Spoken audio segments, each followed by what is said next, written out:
Mkufunzi wa CAF umefika Rungwe mkoani Mbeya kwa ajili ya kutoa mafunzo kwa walimu wa mpira wa miguu daraja la CAF Diploma D.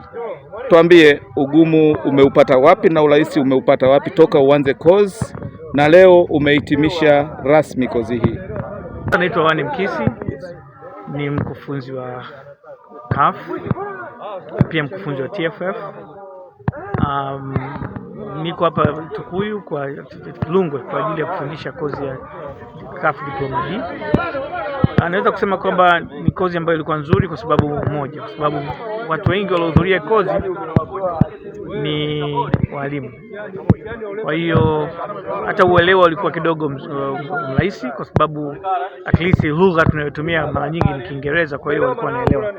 Na kingine ni kwamba tatizo ni kwamba ukiangalia Tanzania, walimu wetu wengi ambao wamekuwa wakifundisha, ambao walisoma zamani kidogo, aina ya training ambao wanazifanya kwa ajili ya watoto, na ukiangalia special D mara nyingi na base sana kwenye youth development.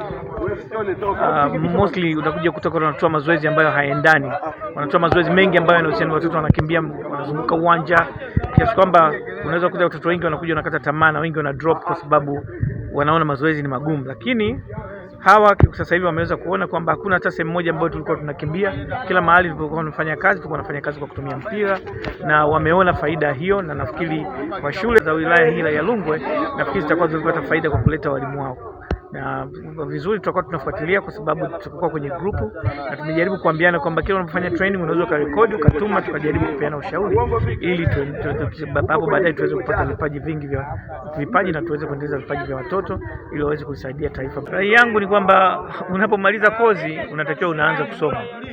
Kwa hiyo wasiende wakabweteka eti kwamba hiki walichokipata ndio kinatosha. Hapana, waendelee kuingia kwenye siku hizi. Bahati nzuri tuna mitandao, tuna nini, kuna vitu vingi vinafundishwa, mpira unabadilika kila siku. Kwa hiyo waendelee kujifunza na waendelee kufanya kazi kwa weledi, na waendelee kufanya kazi katika ingine scientific.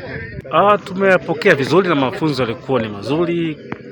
Swala la kufanya kazi ni kitu ambacho hakiepukiki, maana kwa zaidi ya 100% inahitaji tukafanyie vitendo, hususan kubadili mpira katika maeneo yetu Tanzania kiujumla. Kwa mimi napatikana halmashauri ya Rungwe, tutajitahidi kadri iwezekanavyo kwenda kubadilisha baadhi ya philosophy na baadhi ya technique katika swala zima la mpira wa miguu. Kwa kweli kutoka kwangu mbali, kutoka Rukwa, cha kwanza ni nia ya kuwa kocha, lakini kingine ni hamu ya kubadilisha mpira wa Tanzania. Makubwa ambao nimewapata, kwanza mpira umebadilika kwa kiasi kikubwa sana. Ufundishaji wa zamani na wa sasa hivi ni tofauti, lakini pia katika mafunzo haya kitu ambacho kikubwa nimekipata ni imani ya kuandaa watoto wadogo, kwa maana kwamba mpira umelalia kwa watoto wadogo zaidi, kwa maana tuandae watoto wadogo, tuwape vitu vya msingi ili waweze kukua katika mpira wao. Mimi ni muumini sana wa soka la vijana, kocha Muyombe kutoka Katavi. Umbali mrefu kuja Rungwe haikuwa jambo jepesi hata kidogo, kwa sababu wakati mwingine tunasema kwamba tunapouishi mpira lazima tujue namna pia ya kuinitiate, ni pamoja na kupata kozi kama hizi za coaching ili kuhakikisha kwamba kama taifa lakini pia kama mkoa wanaenda kunufaika na uwepo wangu. Sema namshukuru Mungu, nimetoka na kitu kikubwa, pamoja na kwamba nimeshawahi kufanya kazi hizi za coaching na kufanya sports analyst, bado nilikuwa nahitaji kuongeza ujuzi ambao pengine ungeweza kunipa maarifa mengine zaidi kwangu mimi.